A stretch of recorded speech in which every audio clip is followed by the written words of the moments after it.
David Grasso from Gen FKD, joined by John Burnett, Black Enterprise contributor, and Carrie Sheffield, the founder of Bold, as well as my colleague Justin Dent, the co-founder of Gen FKD. Welcome, folks, and welcome to Bold Business. Here. Good morning. Thanks for filling in, John. Good to be here. Thanks. Are you ready to be the sacrificial lamb? Absolutely. Okay.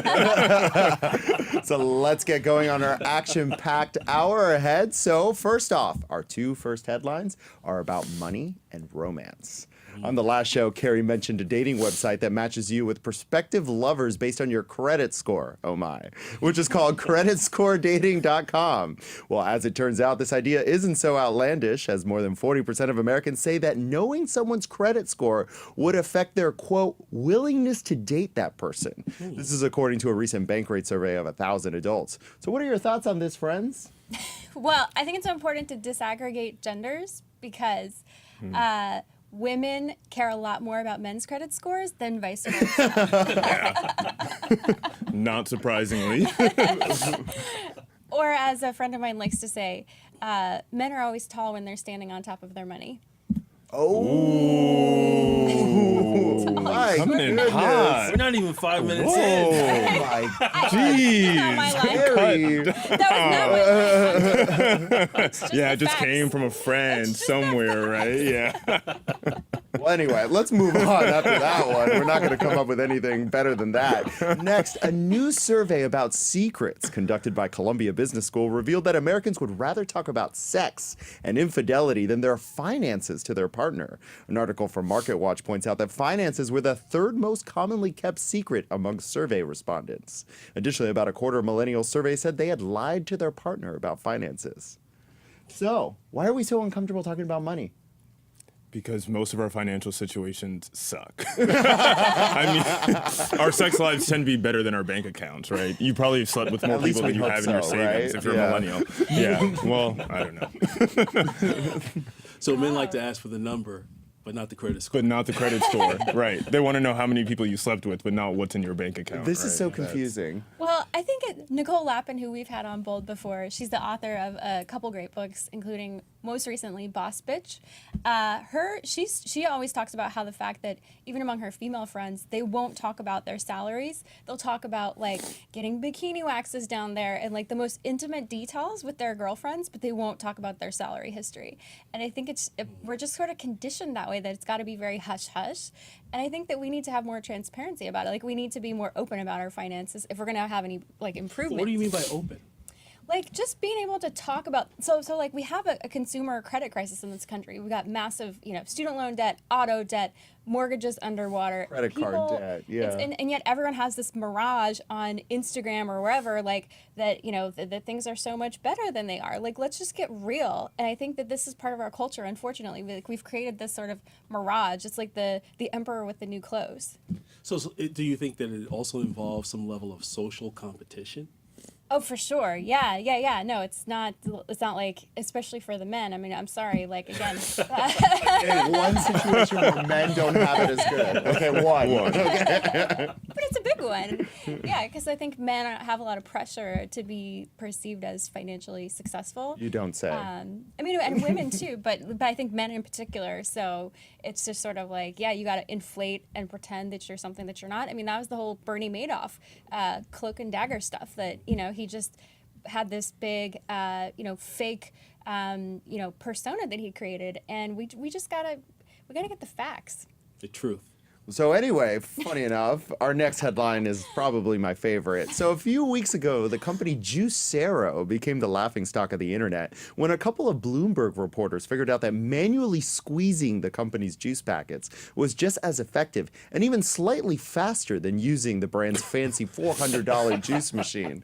Juicero, a company that received a whopping $120 million in startup funding, has now become a lightning rod for everything that's wrong with the private sector in America. An article that appeared in The Guardian titled, "America has become so anti-innovation, it's economic suicide," claims that entrepreneurs, as seen through this useless juicing contraption, are actually terrible innovators. The author says that most innovation comes from government spending, and that we're actually squeezing the private sector through cuts to government research. This piece boldly claims that most breakthroughs come from the public sector, not private business. Man, I can barely get through that without laughing. So is government really responsible for pushing that innovation? It's responsible for some. I mean, like the internet, for example, was public-private partnership, the space race, and all the advances we had in satellite technology. A lot of that's from government. So there's definitely, and also in health and disease research. Terry defending the government? No, I'm saying. I'm saying Guys, you heard it here first. No, I'm saying. That's another show. Yeah, So far you that's said MSNBC. bitch and you defended the government. Like, I don't know who you are today. I think there's a time and place when it's done in a smart way. There's also examples of crony governmentism, like Cylinder, for example, and just big flops when it comes to government investment. The war on poverty was a big failure, but I think there's a time and place. But I think the bigger innovations are coming from the private sector. I think you agree, right, John? Absolutely. I think the only thing that the government, well, I should say the leading thing that the government is proficient in when it comes to juicing is getting the consumer taxes, because they juice the people out of taxes all the time. So Now, in where's terms this of going? Squeeze the back. yeah, they do it manually, automation, like everything. But what are your thoughts concerning that? I think Carrie's right. The government certainly has a place, especially when it comes to larger scientific investments. So healthcare being one of them, space and satellites being one of them. It's not juice, right? The government shouldn't be researching how to make a better juice. And I'm You sure would like that though, Justin. I would You're love a big that. juicer. I mean, I'm a Juice Press fan. I will hawk them ad nauseum, right? I'll probably go get a kale juice after this, but I'm not squeezing it out of my hands. But the article is certainly false, right, and wrong in the sense that entrepreneurs are not innovative. Entrepreneurs are innovative in the ways that they take the research that the government does and bring it to market, right? The government wouldn't be able to do that. They wouldn't know where to start. Like you said off air, it's not a zero-sum game, right? Right. Yeah, I think what this whole episode illustrates is that people conflate the ability to raise money with the ability to create a successful product, and that happens a lot in Silicon Valley. I've had a lot of friends who've raised millions of dollars only to see their company go belly under. Instead of taking what they call the lean startup methodology, we should have the author of that book on sometime on Bold Business. Okay, taking notes. Yes. Maybe they're watching. Come on. Yeah, his name's Eric Ries, and it's like the Bible for startups, and it's it the is. lean startup methodology where you're building the company sustainably, and it's a real company, and it's not this fake juice nonsense. Well, anyway, and speaking of squeezing consumers and slippery business practices, no one is more misleading about sticker prices than private colleges. Few people know that tuition discounting has now reached record highs, averaging almost half off the rack rate for the average student. So that means if you got into a private college and are only paying about half of the supposed tuition, you're actually getting the average discount. Unfortunately for private colleges, their discounting practices don't appear to be working. Overall, college enrollment is declining as more people begin to doubt the value of a college degree. Justin, what do you think about that? I think it's great. I mean, more people should be doubting the value of a college degree, right? And so, it's obviously horrible that we have colleges and universities that are charging students, essentially selling them a false bill of goods, right? And constantly increasing the price of tuition. And this is just representative of everything that's going wrong in the market for higher education. In part because there's been no competition, there's been no challenge to these insanely arcane institutions, and we, unfortunately, as a country, have this compact. This idea that in order to be economically successful, you have to go to college. That's no longer the case, right? You have an insane and wonderful number of new companies coming up with credentialing. And, I think as a country, we need to start having a conversation on you don't need that piece of paper that costs you $30,000 a year or more in order to have a guarantee of economic success. Wow. Well, Plus one. I mean, I don't think about this every day or anything. I don't see it. Preach, Justin. David's like, I hear this all day, every day from Justin. So This is what we do at Gen FKD. Okay. So to be Hence why fair, I called on Justin.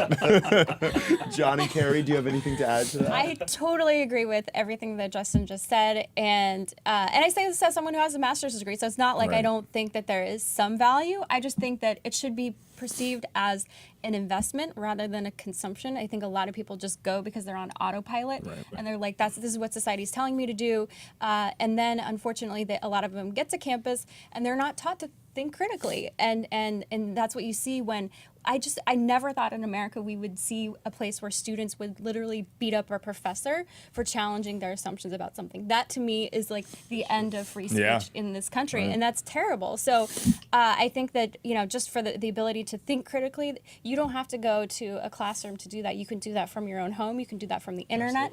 And Peter Thiel, I think, is doing something really interesting with his scholarship, where Thiel he'll Fellows, give yeah. the Thiel Fellows to have them drop out of college to do a startup. That's kind of crazy, but okay. I mean, it's Peter Thiel. What do you expect? I mean, are you surprised? You have a lot of professors at these academic institutions that are churning out research papers, but they're not practitioners. Students actually want to know what they need to learn to be successful, whether they're opening a business after college, or if they want to launch a career.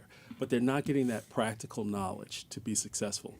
And nor do universities necessarily think that that's their job, right? I've certainly seen a fair number of educators who have said, it's not my job to guarantee you a job after college, right? And it's, I was just with a group of education leaders and people from the corporate learning space, and IBM and Apple and Amazon. They all say the same thing that Carrie says, which is the most critical skill that people need in the 21st century is critical thinking. And that's what we're not seeing at the university level. So it's problematic in a lot of ways. Totally.